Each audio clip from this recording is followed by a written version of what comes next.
kalian kaeksi mila katur sang jum gemane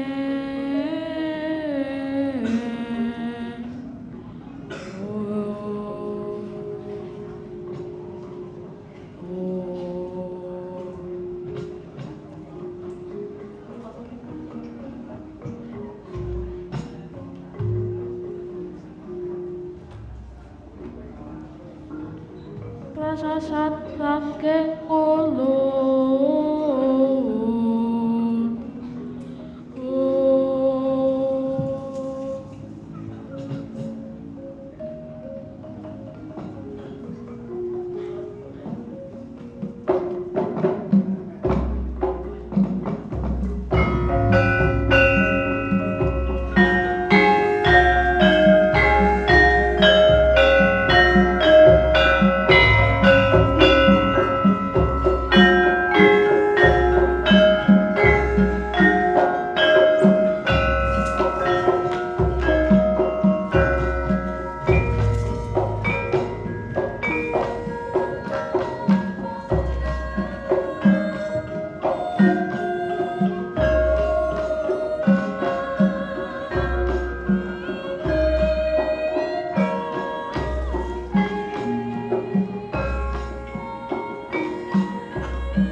Kraton Ngamarta.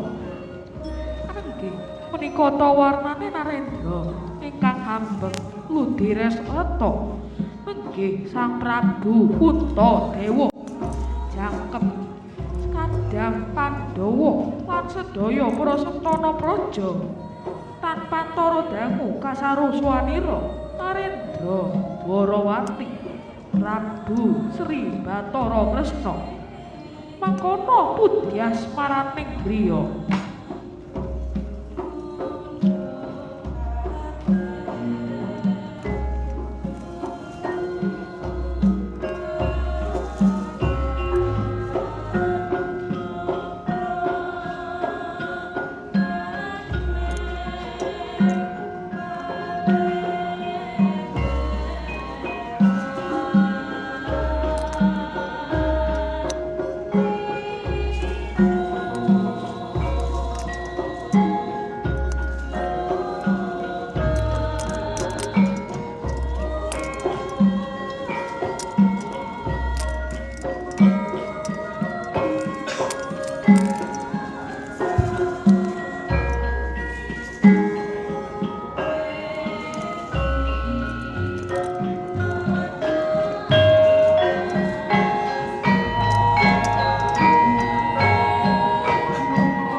Betara kaselereng samrana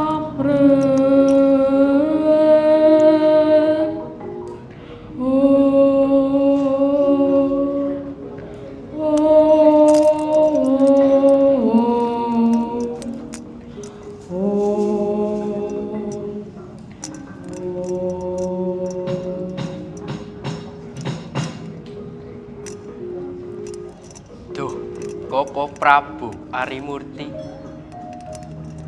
monggo kula dherekaken lenggah ingkang prayogi Koko Prabu Arimurti. Monggo kula dherekaken Nyai Prabu. Jeng Koko Prabu Arimurti, sak rawuh paduka wonten negari Ngamarta. Rumaos remen raos sing manah kula bebaksan kagrojogan Samudra Madu. Sak rawuh paduka Jeng Koko Prabu, kula ngaturaken pasedahan panakrami Koko Prabu Arimurti. Inggih, Nyai Prabu ingkang dahat kula tresnani. Dawuh sesami-sami Nyai sami aji. Koko Prabu Sri Bathara Kresna sakrawuh paduka kula ngaturaken sembah pangabekti mugi kunjuk wonten ngarsa paduka Koko Prabu.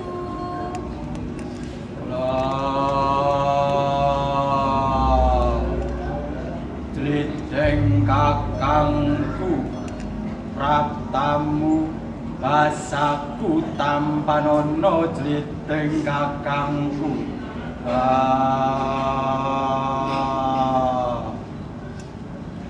Koko Prabu Kresna arimbi ngaturaken sembah pangabekti mugi kunjuk Koko Prabu. Koko Prabu Sri Bathara Kresna jumat kepundhen kula. Sak rawuh kula ngaturaken sembah pangabekti. Mugi kunjuk wonten ngarsa paduka Koko Prabu. Kakang Prabu Kresna sakrawuhku aku ngaturaken sembah kakang. Sri Kandi, kula ngaturaken sembah pangabekti Koko Prabu Kresna. Ya kadangku kabeh Pandhawa lan para garwa. Dak tampa uga pangestu kuwi tampanana. Nyai Prabu Puntadewa kula nampi wangsite dewa nurunaken wahyu cakraningrat. Monggo paduka utus salah sawiji putra wayah Pandhawa kinadang murning wahyu cakraningrat Nyai Prabu. Duh, Koko Prabu Arimurti, matur gung ing panuwun bilih paduka sampun paring pawartos bab ngenani tumurunipun wahyu cakraningrat menika Koko Prabu. Lajeng kula ngutus putra kula pun Abimanyu kinen nyadang tumurunipun wahyu cakraningrat menika Koko Prabu. Ger Abimanyu kapara ngarsa nggir. Mango wang pangeni nanangi oneng nolo murutrah tan pangket binambang tambang.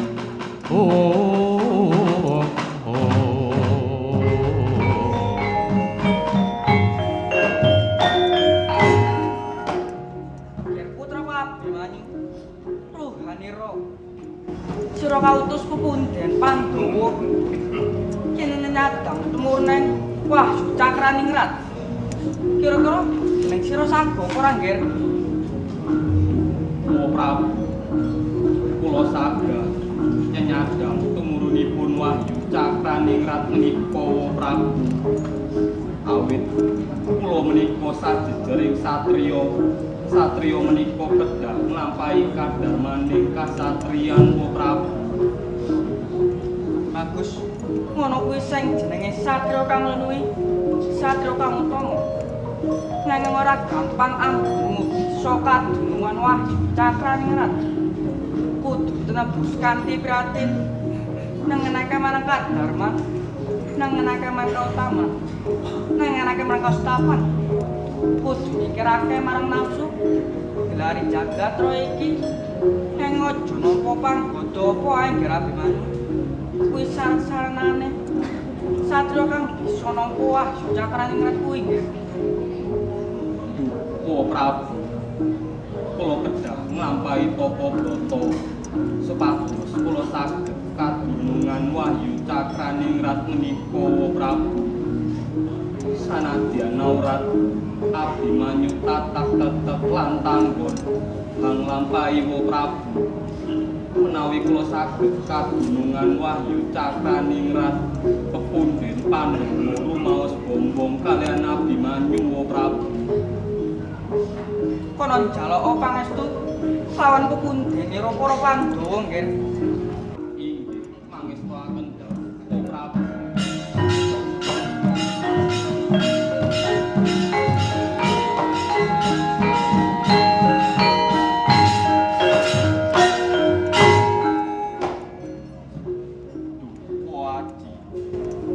Waji Puntadewa dahlah paduka Kanjeng Rama Arjuna, kula nyuwun tambahing pangestu anggen kula nyanyadang tumurunipun wahyu cakraningrat menika.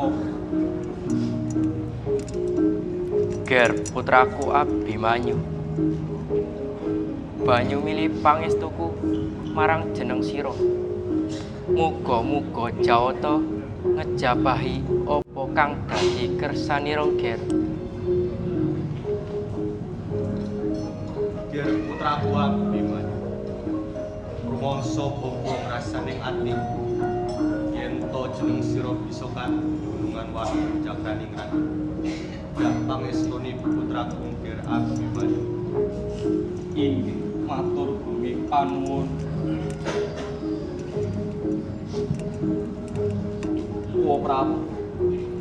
Wo Prabu Sri Bathara Kresna, kula nyuwun tambahing pangestu Prabu.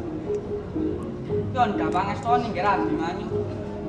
Kono ndayono nggih Abimanyu. Gatotkaca awat-awatono kadangmu Abimanyu ya Gatotkaca. Inggih wo Prabu.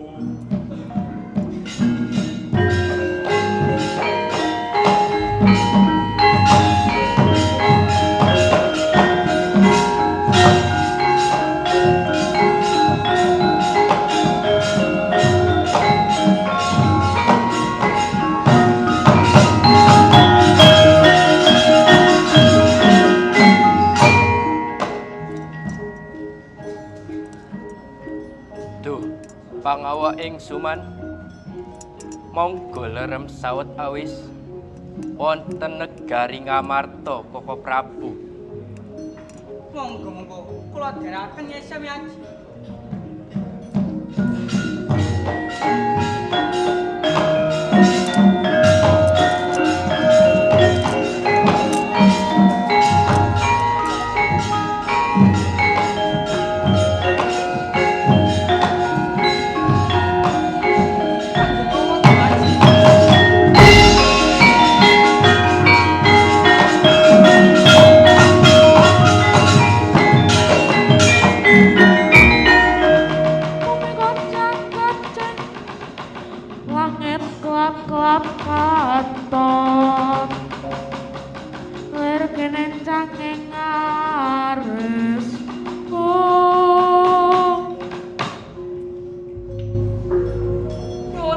Samudra pangsami kula badhe matur wonten ngarsa paduka Kanjeng Rama. Paduka menika kados pundi to? Wahyu Cakraningrat dipun paringaken kalian Abimanyu. Paduka lak wau paring dawuh saka sinten kemawon ingkang saged kadunungan Wahyu Cakraningrat benjang badhe nurunaken raturat sak Nuswantara to Rama Dewaji. Kula putra Nata Ndwarawati inggih putra Paduka rumaos lingsem manah kula menawi mboten angsal Wahyu Cakraningrat menika Rama Dewaji sampun kondang kalaka menawi Samba Wisnubrata putraning Prabu Kresna Titi sing Wisnu kang awet jawantah. Kula inggih kepengenaken Wahyu Cakraningrat menika Rama Dewaji. Lak nggih ngoten to Pamanarya? Nggih anak Mas, leres menapa ingkang dados atur Paduka nggih anak Mas. Weh jagat Dewa Bathara. Catrane jeneng sira uga ngepengenake nyadang tumuruneng Wahyu Cakraningrat kuwi to. Inggih leres Rama Dewaji. Rohani Rangga Wisnubrata. Sapa-sapa wae sing duweni gegawe luhur kuwi abot sanggane nggih. Wis ndharake ngarep kabeh syarat-saranane yen to ngepengenake kadunungan Wahyu Cakraningrat kuwi nggih. Inggih, sanadyan aurat kula sagahang lampahi supados kula saged kadunungan Wahyu Cakraningrat. Namung sembah pangestu Paduka ingkang kula suwun Rama Dewaji. Ya ndak pangestoni nggih Wisnubrata. Nanging yen jeneng sira ora antu Wahyu, aja gelo atimu ya nggih. Besok tedak turunmu bakal melu mulya nggih. Ya Istiaki. Awat-awatana putramu Sambaya Yayi. Inggih mangestuaken dawuh Prabu.